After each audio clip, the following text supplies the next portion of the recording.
Films and fans நேயர்கள் அனைவருக்கும் வணக்கம். நான் தான் உங்களோட விஜய் கார்த்திக். இன்னைக்கு நம்ம மூவி ரிவ்யூல பார்க்க போற திரைப்படம் டெவில். மிஸ்கினோட மியூசிக். மிஸ்கினோட மியூசிக் இந்த படம் பாப்புலர் ஆச்சா இல்லையான்னு எனக்கு தெரியல. ஆனா அவர் பிரஸ் மீட்ல பேசின பேச்சுக்காக இந்த படம் பயங்கர பாப்புலர் ஆயிடுச்சு. ஆதித்யாவோட டைரக்ஷன். ஓபன் பண்ணா ஒரு பங்களால இருந்து ஒரு சத்தம் வருது.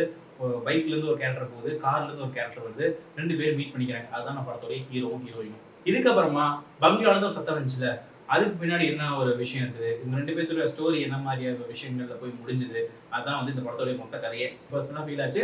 உங்களுக்கு அது எப்படி ஃபீல் ஆச்சுன்னு கமெண்ட் பாக்ஸ்ல சொல்லுங்க. இளையராஜாவுடைய எடிட்டிங், டெக்னிக்கல் டீம்ல ரொம்ப ஸ்ட்ராங்கா ஒர்க் பண்ணியிருந்தாலுமே கண்டென்ட் அந்த அளவுக்கு ஸ்ட்ராங்கா இல்ல அப்படிங்கிறதுனால பூர்ணா ஆகட்டும், விதார்த் ஆகட்டும், திரிகுன் ஆகட்டும் அவங்களோட ரோல் ரொம்ப நல்லாவே ப்ளே பண்ணியிருந்தாங்க. ஆர்டிஸ்டோட ஆக்டிங் ரொம்ப நல்லா இருந்துச்சு. கண்டென்ட் ஸ்ட்ராங்கா இல்லைங்கிறதுனால மற்றது எல்லாமே செயலிழந்த மாதிரி எனக்கு ஒரு ஃபீல் கிடைச்சது. இந்த படத்தை நீங்க ஒன் டைம் பார்க்கலாம். இந்த படத்துக்கு நம்ம சேனல்ல கொடுக்க ஒரு ரேட்டிங் 2.5 out of 5. இதே மாதிரி வேற ரிவ்யூ நான் சந்திக்கிறேன். ஸ்டார்ட் ஆஃப் சைனிங் அப்புறம் விஜய் கார்த்திக்.